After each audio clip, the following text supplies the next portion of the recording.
Assalamualaikum warahmatullahi wabarakatuh. Innal hamdalillah nahmaduhu wa nasta'inuhu wa nastaghfiruh wa na'udzu billahi min syururi anfusina wa min sayyiati a'malina. May yahdihillahu fala mudhillalah wa may yudlil fala hadiyalah. Asyhadu an la ilaha illallah wahdahu la syarika lah wa asyhadu anna Muhammadan abduhu wa rasuluh la nabiyya ba'dah. Amma ba'du. Yasma'u qala Allah ta'ala fil Qur'anil Karim. Na'udzu billahi minasyaitonir rajim. Bismillahirrahmanirrahim. Laqad khalaqnal insana fi ahsani taqwim tsumma radadnahu asfala safilin illal ladzina amanu wa amilus sholihat wa falahum ajrun ghairu mamnun. Shadaqallahul azim. Bapak-bapak dan ibu-ibu jamaah subuh yang mulia, di dalam kita bersyukur kepada Allah pada pagi hari ini bisa kembali bertemu di dalam jamaah ini. Semoga Allah senantiasa meridhai dan memberkati kita semua. Salawat dan salam kita doakan semoga senantiasa tercurah pada Nabi Muhammad SAW. Allahumma sholli ala Muhammad wa ala Muhammad. Pada penggalan ayat yang kita bacakan tadi, Allah berfirman bahwa sesungguhnya telah kami ciptakan manusia itu dalam sebaik-baik bentuk kejadian, lalu kami turunkan ke tempat yang serendah-rendahnya, kecuali orang-orang yang beriman dan beramal soleh, baginya pahala kebajikan yang tiada terputus. Maha benar Allah dengan firman-Nya. Ada 3 kata kunci pada ayat yang kita bacakan tadi.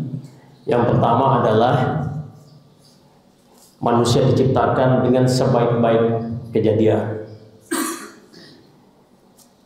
Apa itu? Kalau kita lihat sesungguhnya bahwa memang kita manusia diciptakan sangat sempurna dengan keadaan fisik, panca indera, dan segala sesuatunya yang luar biasa. Itu secara fisik.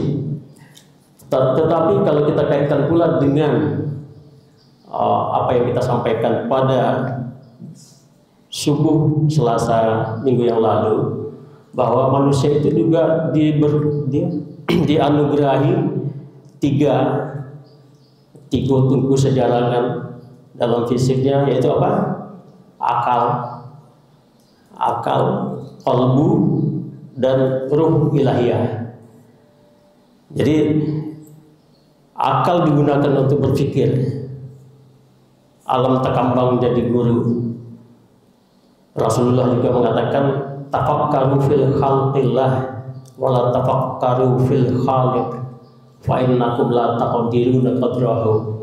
Pikirkanlah olehmu tentang alam ciptaan Allah, tapi jangan pikirkan tentang zat yang menciptakannya, karena kamu tidak akan mampu memikirkannya. Jadi apa yang diambil oleh orang tua-tua kita dulu, alam tekamannya di guru itu sudah sebuah tindakan yang tepat. Kemudian ada kolbu, dan untuk merasukkan lama diawak kan 7 diurang, sakit diawak sakit diurang, itu adalah juga kesempurnaan dan dilengkapi dengan God spot, yaitu ruh ilahiyah yang menuntun kita menemukan Allah SWT. Itu adalah kesempurnaan.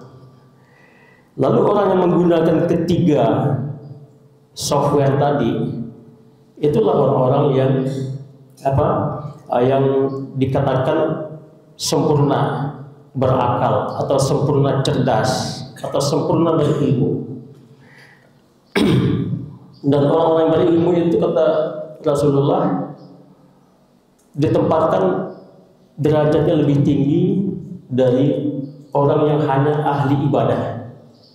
Jadi Rasulullah SAW mengatakan bahwa orang yang berilmu memiliki derajat lebih tinggi dari orang-orang yang hanya sekadar ahli ibadah. Gitu. Jadi pertanyaan kita adalah apakah ya orang-orang yang berilmu itu hanya para ustadz, para dosen, para guru? Tidak. Karena kita semua diberi kelengkapan yang sempurna seperti ayat tadi, maka sesungguhnya kita punya ilmu masing-masing. Orang yang punya ilmu memasak misalnya, ibu-ibu, itu adalah ilmu yang diamalkan, maka dia akan menjadi orang yang sesungguhnya dikatakan sebagai orang-orang yang berilmu, yang tempat derajatnya lebih tinggi dari ahli ibadah. Orang yang beribadah, kalau dia laksanakan dengan ilmu, maka dia juga adalah orang yang berilmu. Sholat saja misalnya, itu ada ilmunya. Sholat dilaksanakan dengan rukun, syaratnya, itu adalah ilmu. Tetapi jangan salah pula, sesungguhnya sholat itu kan adalah komunikasi kita dengan Allah SWT. Maka orang yang berilmu dengan sholatnya, maka dia tahu apa yang dia ucapkan. Mulai dari takbir sampai salam itu dia tahu apa makna yang dia ucapkan. Jadi oleh karena itu kita bersyukur di majelis-majelis pendidikan Taman Al-Quran, termasuk di masjid kita, anak-anak sudah diajari apa makna dari bacaan sholat. Karena hafalan untuk makna bacaan-bacaan itu ternyata ya memang waktu kecil, waktu muda itu dihafal itu akan masih lengket di kepala. Karena ada syair lagunya mengatakan bahwa belajar di waktu kecil seperti mengukir di atas batu. Belajar setelah dewasa seperti mengukir di atas air. Tetapi Bapak dan Ibu jangan khawatir, karena Allah Islam mengajarkan bahwa belajar itu sepanjang hayat. Tidak ada istilah usia, sudah tua, uzur dan sebagainya.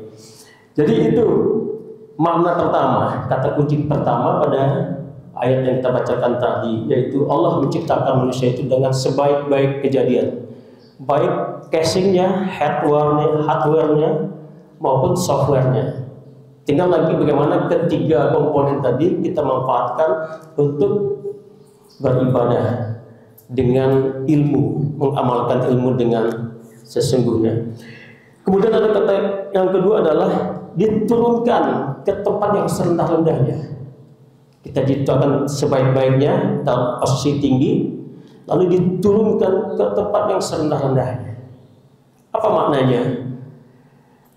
Maknanya adalah waktu muda kita kuat, kita cekatan, gagah, perkasa, cepat. Tetapi sesuai perkembangan usia, maka kita diturunkan. Mulai dari mata yang sudah mulai kabur, telinga yang sudah ngaur, gigi yang sudah luntur segala macam itu ya. Maka sampai-sampai kita bisa lupa dengan apa yang sesungguhnya selama ini kita amalkan, termasuk bacaan-bacaan sholat, dan jumlah rakaat sholat juga sudah mulai lupa gitu ya.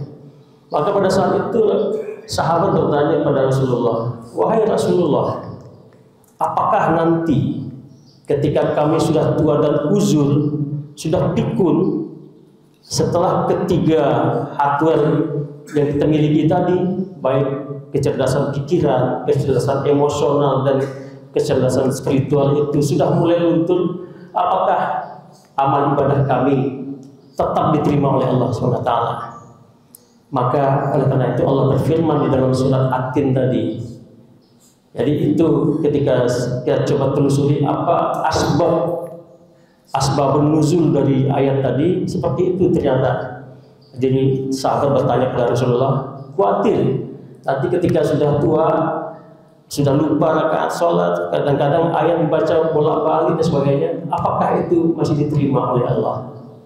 Maka turun ayat ini mengatakan bahwa akan turun serendah-rendahnya kecuali, itu kata kunci ketiga, kecuali orang-orang yang beriman dan beramal soleh. Gitu. Jadi orang-orang yang beriman dan beramal soleh. Apa itu iman dan amal soleh? Iman adalah, ya pernah juga diriwayatkan oleh Ibnu Umamah. Beliau bertanya kepada Rasulullah dengan membandingkan dua orang, ya. Bukan. Beliau bertanya kepada Rasulullah, wahai Rasulullah, berikan saya satu kalimat yang jawabannya itu tidak perlu saya tanya lagi kepada orang lain. Lalu Rasulullah mengatakan, qul amantu billah sumastaqim. Katakan aku beriman kepada Allah, kemudian tegak lurus, laksanakan tegak lurus dengan iman itu. Apa itu iman? Ya, kita sudah tahu semua rukun iman ada 6. Bahwa kita percaya pada Allah, pada malaikat, kitab, rasul, hari kiamat, dan qada dan qadar. Jadi setelah kita menyatakan iman tu billah, aman tu billah, kemudian tegak lurus dengan itu, insya Allah kita tidak termasuk orang-orang yang kembali serendah-rendahnya. Insya Allah kita akan tetap diterima amal ibadahnya. Bagaimana dengan iman itu? Ternyata iman itu memang bisa mengalami pasang surut juga, gitu. Ada kalanya iman itu kuat, tetapi ada kalanya berkurang, bisa juga bertambah. Karena seturut usia, kadangkala kita tidak lagi berpikir rasional. Karena kita nanti lah banyak ibu, jadi emosional lebih banyak. Nah, tetapi tetap seperti itulah, bahwa ketika kita sadari bahwa ada goncangan-goncangan, godaan-godaan untuk menggoyahkan iman, maka kembalilah perkuat sadari bahwa kita tetap utuh beriman kepada Allah dan beramal soleh. Amal soleh adalah bukti dari bahwa kita beriman, bukti faktual atau bukti konkret dalam bentuk perbuatan bahwa kita memang menyatakan beriman kepada Allah SWT. Bapak Ibu yang berbahagia, jadi pada pagi ini kita ingin sampaikan sesungguhnya bahwa sadarilah bahwa kita memang diberi kelengkapan penciptaan yang sama. Semua kita sama diberi kelengkapan kesempurnaan penciptaan. Oleh karena itu, mari pelihara dan mari berdayakan ketiganya. Tidak ada orang yang lebih rendah dari yang lain, karena kita diciptakan sama. Kalau orang Minang mengatakan ba'adi orang ba'adi awak. Orang bisa, mengapa saya tidak bisa? Orang itu makan nasi, saya makan nasi. Dia bisa, mengapa saya tidak bisa? Cuman yang berbeda adalah kadar dan peran. Kita diberi peran-peran yang berbeda oleh Allah. Ada peran yang jadi guru, ada jadi dosen, ada jadi ustadz, ada yang jadi guru pembina olahraga, ada yang juga pandai masak, ada pandai administrasi dan sebagainya. Semuanya adalah jalan yang diberikan oleh Allah untuk mencapai kemuliaan dan tetap berada dalam iman dan amal soleh yang diridhai oleh Allah SWT. Mudah-mudahan kita semua senantiasa berada dalam ketinggian kemuliaan ciptaan Allah SWT, tidak sampai dijatuhkan ke tempat yang serendah-rendahnya.